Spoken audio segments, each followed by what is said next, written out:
Positivism, post-positivism, critical, post-structuralism, some of the terms you have commonly heard, you might be afraid of, but here we have some quick way and an interesting way to understand and memorize these facts. So let's begin with this spectrum. Now, what do we mean by this spectrum? This spectrum starts from positivism to post-structuralism, and it shows how we are moving from one objective side of a construct to a subjective side of the construct, and this makes the context very, very interesting. Another idea is, whenever we are talking about these three things, these five aspects, these five structures, we would be understanding three things based on which we would be following up with each of these topics, that is axiology, ontology and epistemology. So axiology, what does it actually says? It talks about the nature and the status of something. So with every of the aspect, be it positivism, post-positivism, we would be understanding what is the axiology.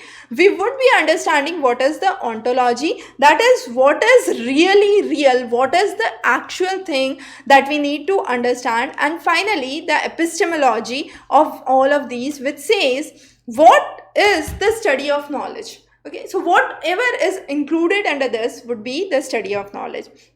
So let's start with the most objective, most scientific of these, and that is the positivism. Now positivism, we have a very good example, robot Sophia, or we could have Data Robot from Star Trek, we have Spock from Star Trek. Now these are only and only logical. Now since they are only logical, what do we mean? They are highly objective.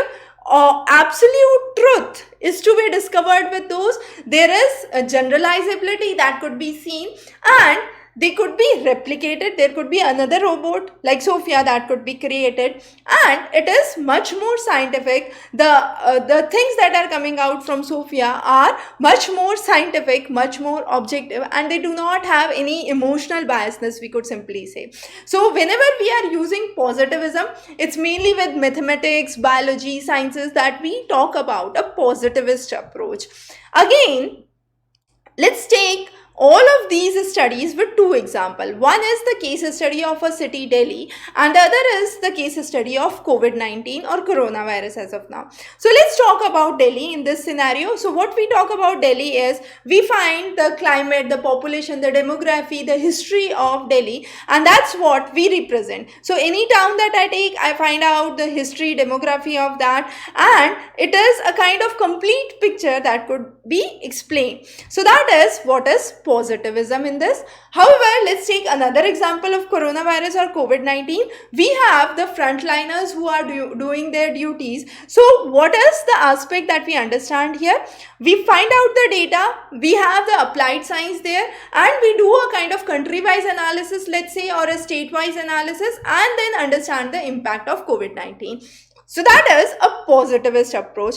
Let's move to a little side of subjective aspect, and that is post-positivism. Now this post-positivism is usually applied in psychology, in the fields of medicine, and it says that human beings have a limited capability.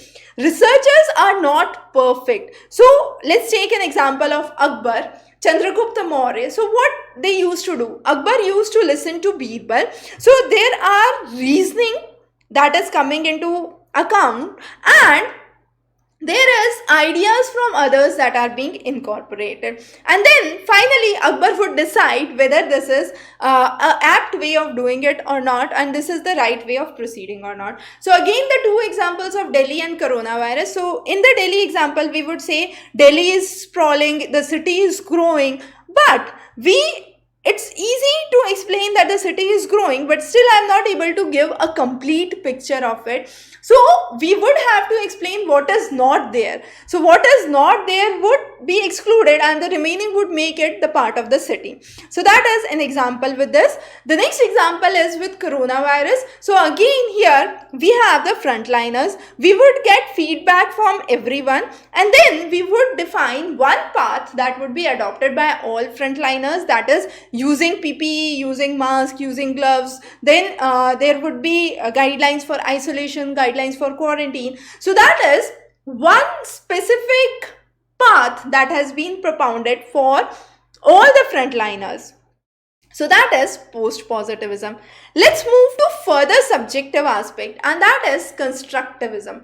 Now under constructivism, we have a good example of Nelson Mandela. We have examples of Martin Luther King, B.R. Ambedkar. Now the idea is they understand the world from a perspective how they grew. So they had certain limitations when they grew. They had faced their life. They are made up of their own experiences, we could say. And that is what is bringing here the reality. So reality is made up of people in the kind of social ways they are, and a kind of mutual understanding that exists. And this is an approach which is mainly used in the field of psychology, in the field of education.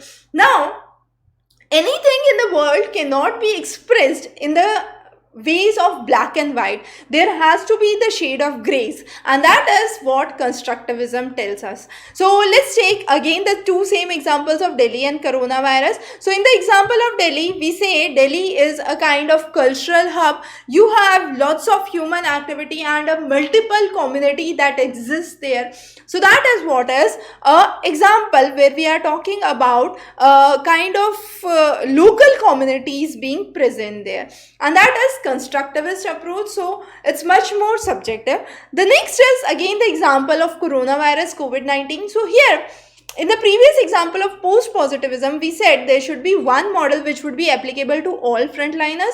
But here, what we do is we work on a case-by-case basis. So suggestions will be there, but they won't be same for all. They would be different for containment areas. They would be different for non-containment areas, for green zones, red zones, orange zones, and so on. Or the decision would be at a much more individualistic level with numerous suggestions coming in. And that is what is a constructivist approach. So you have multiple realities that need to be taken into account.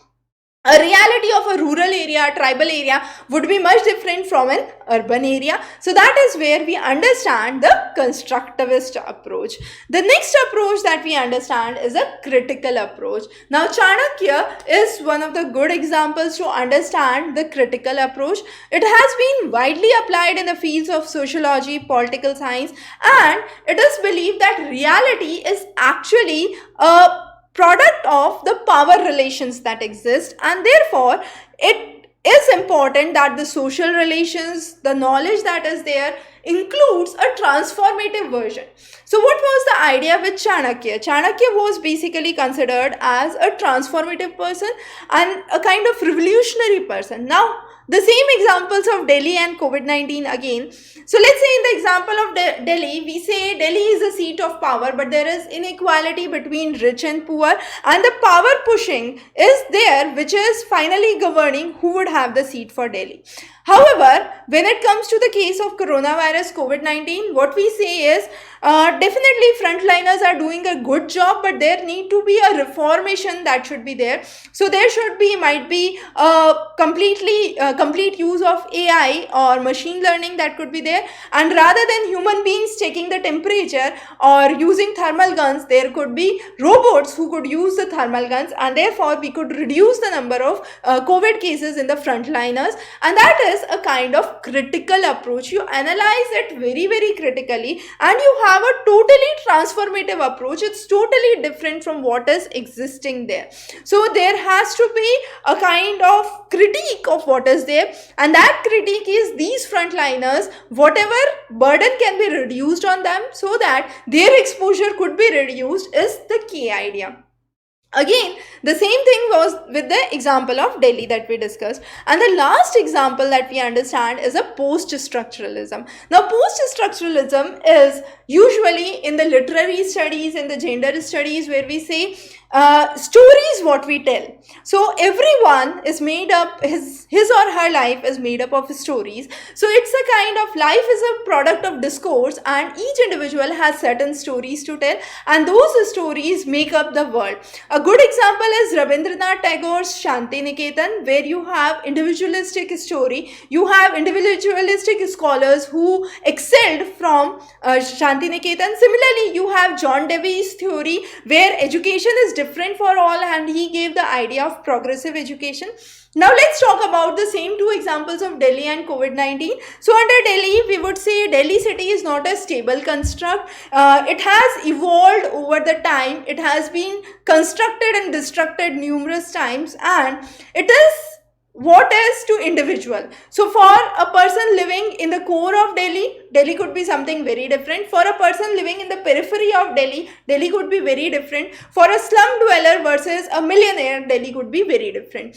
Similarly is the case for COVID-19. Now COVID-19, if you go to frontliners, you talk to them, the life stories that are coming from doctors, from police personals would be very, very different, and therefore that would explain a constructivist approach. So each individual has a story to tell, as simple as that.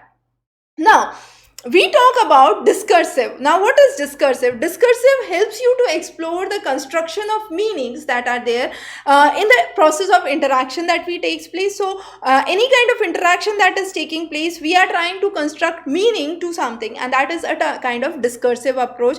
And also we focus on deconstruction. Now deconstruction involves discovering something, understanding the unspoken facts that are there. So that is what is post-structuralism. Now here we have a quick comparison of all the various approaches that we have discussed, from positivism to post-structuralism. And as we said, this is a spectrum moving from a highly objective, which is the positivism, to highly subjective, which is post-structuralism, the individual stories that we tell.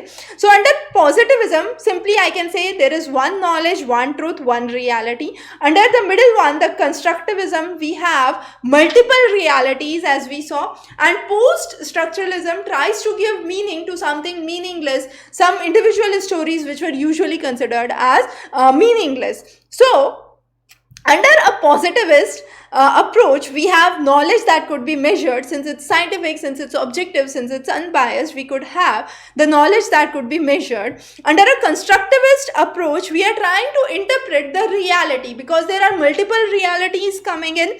So we are trying to interpret the reality.